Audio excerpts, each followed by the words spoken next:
नमस्कार दोस्तों, स्वागत है आपका हमारे इस वीडियो में। इसमें हम देखेंगे वीएमयू का जो पीजीडीसी और एमसीए का 103 सब्जेक्ट है, ओप्स प्रोग्रामिंग और जावा का, उससे रिलेटेड क्वेश्चंस देखेंगे पिछले साल से जो आए हुए हैं।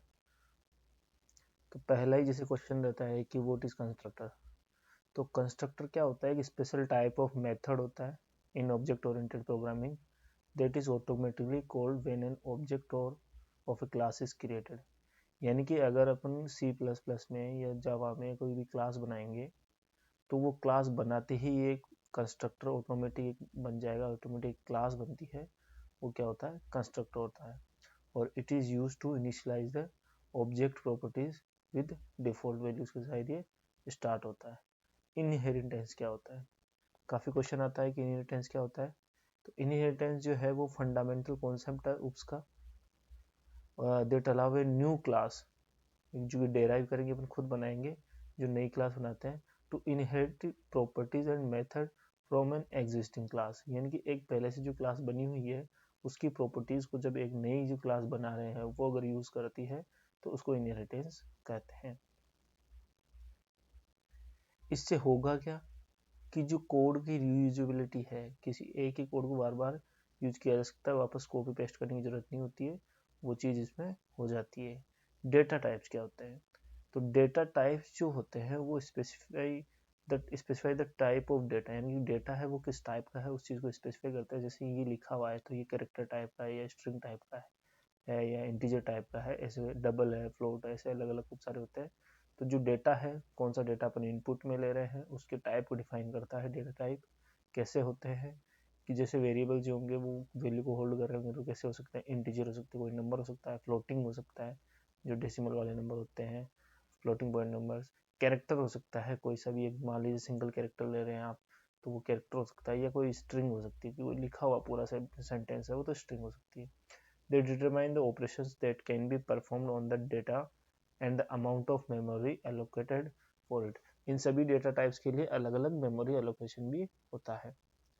स्टेट रिलेशन ऑपरेटर कौन कौन से होते हैं सी प्लस प्लस में? यानी कि जो स्टेट बता रहे हो अपने को, तो इससे अपने को सीधा समझ आ रहा होगा कि इससे अपने स्टेट्स का हम बता सकते हैं। इनमें बूलन भी इसमें आएगा, बाकी कुछ रिलेशनशिप है। जैसे बूलन में हमेशा ध्यान में रखना ट्रू फॉल्स रहता है, ट्रू वन और फॉल्स जीरो। जावा में हम इसको पूरा ट्रू लिखते हैं और फॉल्स को फॉल्स लिखते हैं। सी और सी प्लस प्लस में जीरो वन लेके चलते हैं। तो रिलेशनशिप ऑपरेटर जो कौन कौन से हैं वो है, सबसे पहले जैसे लेस देन हो गया, ग्रेटर देन हो गया, लेस देन और इक्वल टू हो गया, ग्रेटर देन और इक्वल टू हो गया, इक्वल टू हो गया। कभी भी इक्वल टू के लिए केवल एक सिंगल इक्वल ना आके डबल इक्वल आएगा, ध्यान देना है अपने को। नॉट इक्वल टू के लिए पहले एक्सक्लेमेटरी साइन लगा के इक्वल लगाना है। कंट्रोल स्टेटमेंट क्या होते हैं? कंट्रोल स्टेटमेंट से सीधा पता चल रहा है कि जो किसी चीज को कंट्रोल कर रहे हो, फ्लो को, अपने कोड की फ्लो को जो कंट्रोल कर रहा हो वो कंट्रोल स्टेटमेंट्स होंगे। तो control statements are used in programming to control the flow of execution. जो एग्जीक्यूशन के फ्लो को कंट्रोल करे वो कंट्रोल स्टेटमेंट्स होंगे। कौन कौन से होते हैं? टाइप ऑफ कंट्रोल स्टेटमेंट्स है सी प्लस प्लस में। सबसे पहले आते हैं सिलेक्शन, कि अपने को सिलेक्ट करना हो कि अगर कंडीशन के हिसाब से क्या सिलेक्ट करना है वो। इफ एल्स होता है, जैसे अपन ने इफ कंडीशन लगा देंगे, इफ कंडीशन में लिख दिएगी अगर ये इसके इक्वल होता है तो ये वाला कोड एग्जीक्यूट हो, एल्स यानी कि अगर ये कंडीशन फॉलो नहीं होती है तो एल्स वाला एग्जीक्यूट हो।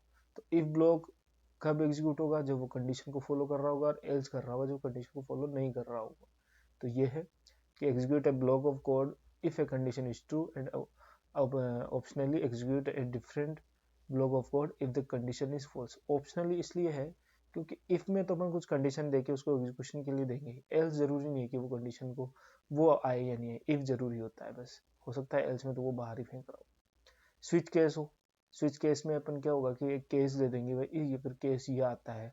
जैसे अगर वैल्यू के हिसाब से अपन, जैसे अपन ग्रेडिंग सिस्टम करते हैं कि जो मार्क्स की वैल्यू है वो 80 से ऊपर है तो ए प्लस ए है, 90 प्लस है तो ए प्लस है। ऐसे जो केस बना दे खूब सारे, उस केस के हिसाब से स्विच केस यूज करते हैं कि स्विच करना होता है, यहाँ केस दे देते हैं। जो भी केस, जिस केस से वो मैच कर रहा होगा उस केस का जो ब्लॉक होगा, उस केस का जो कोड होगा वो एग्जीक्यूट हो जाता है। इंटरेशन स्टेटमेंट्स कौन कौन से होते हैं? जैसे फॉर, कि अपने को चलाना पड़ेगी कोई ब्लॉक है, उसको अपने एक स्पेसिफिक कंडीशन के लिए चला रहे हैं और स्पेसिफिक नंबर ऑफ टाइम्स के लिए चला रहे हैं कि कितनी बार वो चलेगा।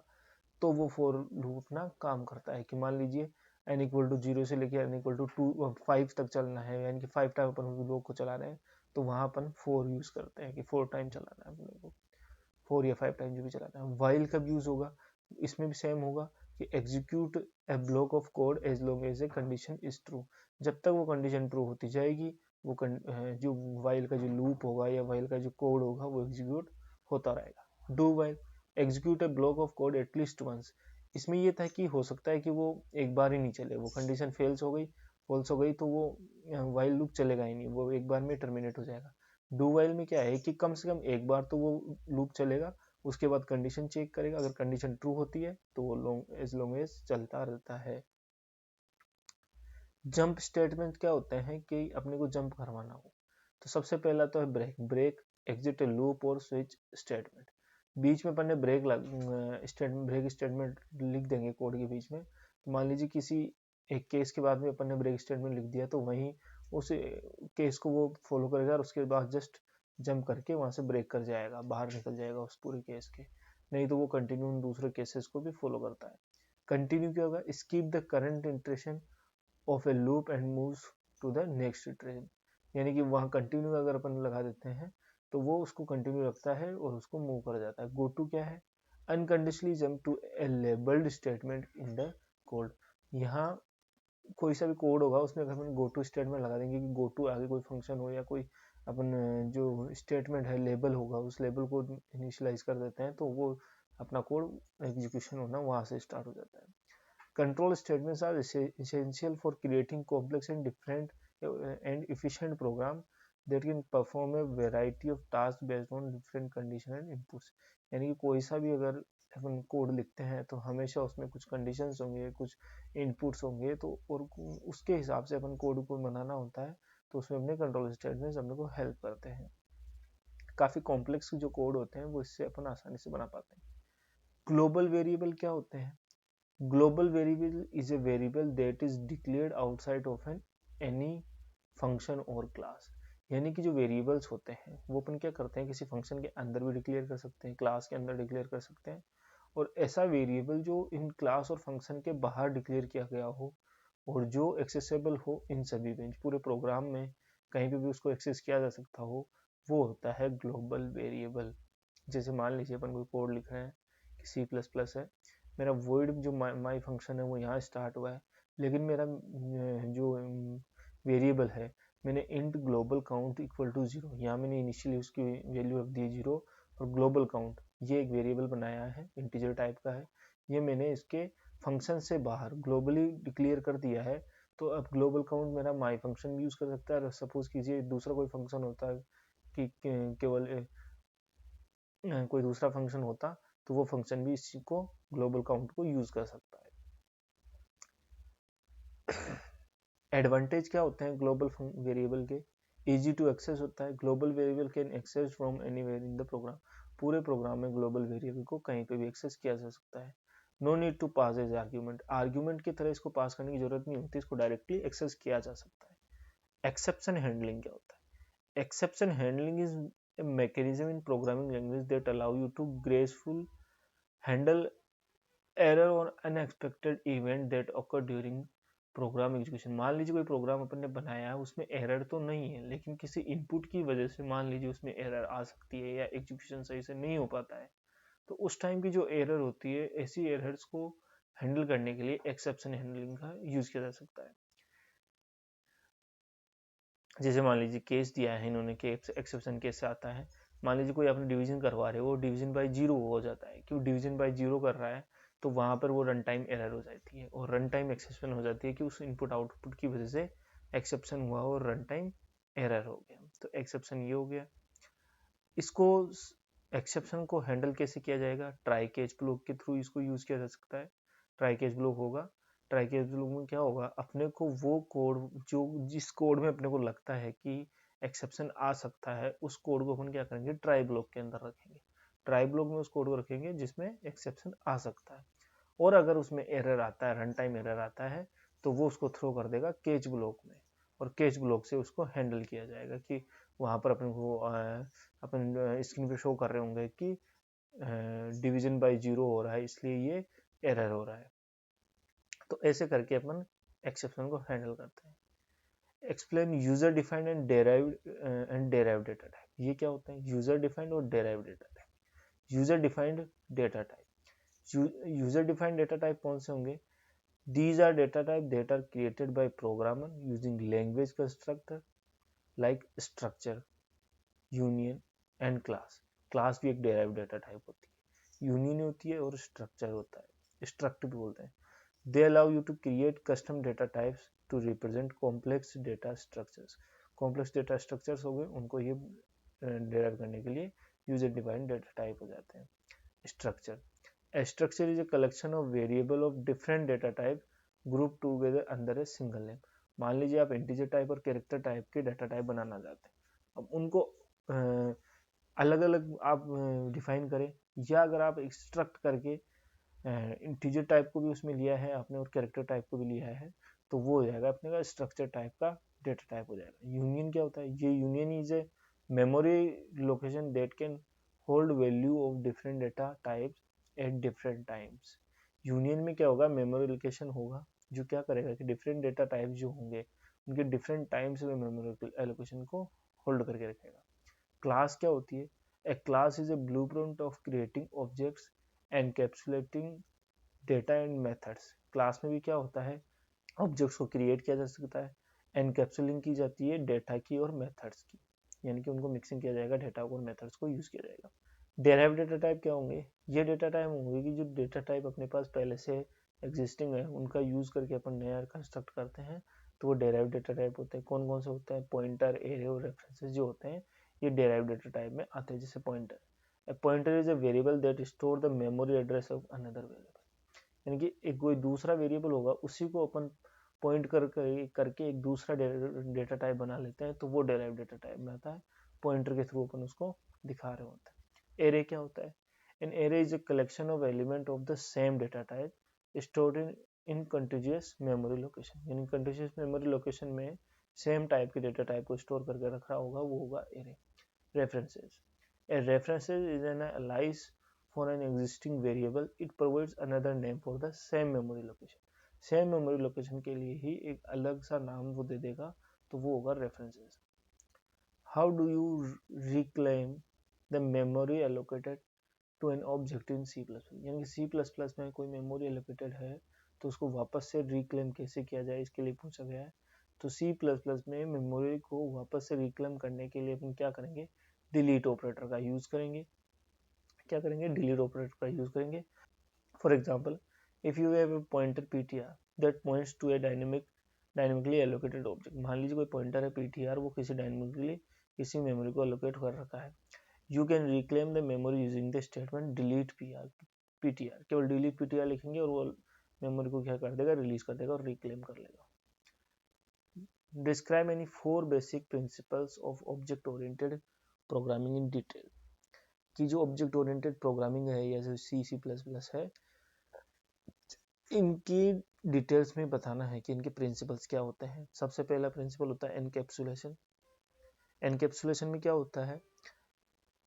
बंडलिंग डेटा यानी कि एट्रीब्यूट्स एंड मेथड्स यानी कि behaviours that operate on the data with in a single unit called a class. Encapsulation होता है कि डेटा और जो मेथड्स होते हैं उनको एक ही क्लास के अंदर अपन लेके रखते हैं।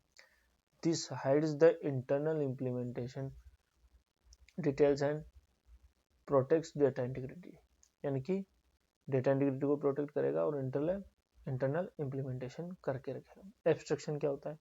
Focusing on the essential feature of an object while ignoring irrelevant details. This simplifies the design and understanding of complex system. सी और सी प्लस प्लस के जो अपन यूज करेंगे कि इनमें पहले से डेराइव जो लाइब्रेरीज होगी उनका यूज करेंगे। अब वो कैसे? मान लीजिए जैसे प्रिंटफ है, प्रिंटफ फंक्शन कैसे काम कर रहा है उससे कोई लेना देना नहीं होता, वो बैकग्राउंड में चलता है, अपने को केवल प्रिंटफ का मतलब पता होता है कि उससे प्रिंट हो जाएगा। तो वो एब्स्ट्रैक्शन हो गया कि जो ओरिजिनल जो कोड है उसको छुपा के रखते हैं, अपने को उसके केवल वर्किंग से मतलब रहता है। इनहेरिटेंस, क्रिएटिंग न्यू क्लासेस यानी कि derived classes from an existing classes, base classes, this allow you, ये इनहेरिटेंस हो गया, अपने ऊपर ही पढ़ा है कि कोई पुरानी क्लास है उसी का यूज़ करके एक नई क्लास बनाई जा रही हो, डेराइव की जा रही हो, तो उसके कोड को वापस से रीयूज किया जा सकता है, इसी को कहते हैं inheritance. Polymorphism, the ability of object to take on many forms, यानी कि एक ही कोई ऑपरेटर हो या कोई सा मेथड हो, उसको कई तरीके से मल्टीपल तरीके से यूज किया जा रहा होगा, उसको बोलेंगे polymorphism. This achieve through method overloading, method overloading के थ्रू इसको यूज किया जा सकता है। कैसे? Multiple methods with the same name but different parameters, यानी कि कोई सा मेथड है उसका सेम नेम होगा लेकिन डिफरेंट पैरामीटर्स होंगे तो वो अलग तरीके से काम करेगा। एंड मेथड ओवरराइडिंग, और दूसरा तरीका होता है मेथड ओवरराइडिंग। एक हो गया मेथड ओवरलोडिंग, एक हो गया मेथड ओवरराइडिंग। ओवरराइडिंग में क्या होगा? ए derived class providing a specific implementation for a method inherited from the base class, यानी कि ओवरराइड कर देंगे अपन एक दूसरी बेस क्लास को डेराइव्ड क्लास से और उसका यूज करेंगे। Explain the concept of ID form and control in C++ using suitable examples. ID क्या होता है? Integrated development environment. ये एक सॉफ्टवेयर है, एप्लीकेशन सॉफ्टवेयर है जो प्रोवाइड करवाता है facility to computer program for software development, यानी कि सॉफ्टवेयर डेवलपमेंट के लिए जो प्लेटफॉर्म अपने को चाहिए होता है वो होता है ID. It is typically included text editor, सीधी सी बात है, टेक्स्ट एडिटर होगा, एक कंपाइलर होगा, एक डिबगर होगा, और बिल्ड ऑटोमेशन टूल्स होंगे, कुछ टूल्स होंगे। ये सब करके अपने को एक आईडी देता है। कुछ आईडी की जैसे कि एग्जांपल है विजुअल बेसिक स्टूडियो जो है, या विजुअल स्टूडियो है, कोड ब्लॉक है, सी लाइन है, ये अपने आते हैं। फॉर्म क्या होता है? GUI, ग्राफिकल यूजर इंटरफेस, जो प्रोग्रामिंग है उसमें ये काम आता है। A form is a visual container that hold and organize other UI elements like button, text boxes, label, it, ये सब फॉर्म्स का यूज करके अपन करते हैं, जैसे VBNet में जो होता है। Controls are individual UI element that user interact with on a form, यानी कि फॉर्म के अंदर जो अपन बटन्स यूज करेंगे, टेक्स्ट बॉक्सेस यूज करेंगे, लेबल्स यूज करेंगे, चेक बॉक्सेस यूज करेंगे, वो कंट्रोल्स के अंदर काउंट होते हैं। रेडियो बटन्स यूज करते हैं, ये सब कंट्रोल्स में काम आएंगे, कंट्रोल के अंदर आएंगे। Explain the concept of file handling in C++ में जो फाइल हैंडलिंग की जाती है वो किस तरीके से की जा सकती है उसका है। तो file handling in C++ involve reading, writing data, read करेंगे, राइट करेंगे, and form files on the disk, और फाइल्स को सेव भी कर रहे होंगे, है ना। The standard library provide classes like fstream, ifstream and ofstream for working with files. तो fstream किसके लिए काम आता है? For both reading and writing to files. fstream होगी फॉर बोथ रीडिंग भी कर सकते हो, राइटिंग भी कर सकते हैं fstream से। ifstream से क्या होगा? फॉर रीडिंग द फाइल, इससे क्या होगा? केवल अपन रीड कर सकते हैं। offstream से क्या होगा? केवल राइट किया जा सकता है। offstream से क्या होगा? केवल राइट किया जा सकता है फाइल को। जैसे एग्जांपल ले लेते हैं अपन कि अपन ने हेडर फाइल्स ली है, यूजिंग नेम स्पेस std लिया है, फिर अपन ने क्या लिया? इंट मेन एक फंक्शन लिया, उसमें स्ट्रिंग ली है, फाइल नेम लिया है, स्ट्रिंग के अंदर एक फाइल नेम लिया है, ये अपन ने एक डेटा टाइप लिया कि इस फाइल नेम है इक्वल टू data.txt, ये अपनी कोई फाइल थी, स्ट्रिंग लिया है, लाइन, अब write to file. Of string यानी कि राइट कर रहे होंगे, आउट फाइल नेम यहाँ ले लेंगे। आउट फाइल में क्या होगा? This is a line of text, उसका स्लेशन नेक्स्ट लेवल में क्या है, और आउट फाइल को क्या कर दिया? क्लोज। अब रीड फ्रॉम फाइल, अब रीड करने के लिए क्या किया? ifstream, यानी कि रीड कर रहे होंगे, केवल रीड कर रहे होंगे, इन फाइल करेंगे, ये आउट कर रहे थे, इन फाइल करेंगे file name, while getting in file और लाइन, यानी कि लाइन वाली जो अपन ने रीड अभी किया था उसको सी आउट करके उस लाइन को अपन प्रिंट करवा देंगे और एंड लाइन कर देंगे। तो इससे क्या होगा कि अपना ये वाली जो लाइन होगी, this is a line of text, ये वाली अपने को प्रिंट होके दिख जाएगी स्क्रीन पे। What is the purpose of using pointers in C++? C++ में पॉइंटर्स का यूज करने का क्या फायदा है? In C++ pointers are variable that store the memory address of other variables. सीधी सी बात है, पॉइंटर क्या है? एक डेटा डेराइव टाइप के डेटा टाइप होंगे। दूसरी चीज ये क्या होंगे कि ये एड्रेस को स्टोर करके रखते हैं किसी दूसरे वेरिएबल को। तो डायनेमिक मेमोरी एलोकेशन में काम आ गए कि किसी डायनेमिकली अपन मेमोरी एलोकेशन कर रहे होंगे तो उस टाइम पे ये रन टाइम में अपने को एलोकेशन करवा पाते हैं और न्यू और डिलीट का यूज करके इनको आसानी से यूज कर पाते हैं। Indirect access to data, data को ये इनडायरेक्ट एक्सेस देते हैं क्योंकि अपने को पता है ये पॉइंटर क्या करता है, मेमोरी एड्रेस रखता है variable. Modify the value of variable without knowing it's name, और इससे हुआ क्या कि अपने डायरेक्ट मेमोरी एड्रेस से उसकी वैल्यू को चेंज कर देंगे, उस वेरिएबल के नाम का अपनी को जरूरत नहीं पड़ती। Implementing data structures, data structure बनाने के लिए ये आसानी से अपन इसको लिंक करके यूज कर सकते हैं। लिंक लिस्ट और ट्रीज में जो यूज किया जा सकता है उसमें डेटा स्ट्रक्चर बनाने में आसानी से अपन पॉइंटर को यूज कर सकते हैं। पासिंग पैरामीटर बाय रेफरेंस में इसका यूज कर सकते हैं। अब एक बेसिक कोड का पूछा है कि राइट द फंक्शंस और methods to show output in C++ and Java. C++ में नॉर्मल आउटपुट के लिए क्या देते हैं और जावा में क्या करते हैं। तो C++ में सीधा से हेडर फाइल होगी, hashtag include input output stream, using name space std लिया है, इंट में एक फंक्शन लिया, सी आउट प्रिंट के लिए आउटपुट दिखाने के लिए हो गया, हेलो वर्ल्ड अपने को शो हो जाएगा, एंड लाइन लिया और रिटर्न 0 कर दिया, तो यहाँ अपने को प्रिंट होकर दिख रहा होगा हेलो वर्ल्ड। जावा में ये सेम चीज दिखानी हो तो कैसे होगा, अपनी क्लास लेते हैं क्योंकि जावा में क्लास चलती है, पब्लिक क्लास हेलो वर्ल्ड होगा, पब्लिक स्टैटिक वॉइड में, और अपन ने स्ट्रिंग आर्ग्यूमेंट लिया है, और system dot out print L N, तो प्रिंट लाइन में अपना आ जाएगा हेलो वर्ल्ड, सेम अपनी चीज प्रिंट होगी। तो ये बेसिक था 103 का। मिलते हैं नेक्स्ट वीडियो में जिसमें अपन इसके आगे के जो चैप्टर बचे हुए हैं उनको कवर करेंगे। धन्यवाद।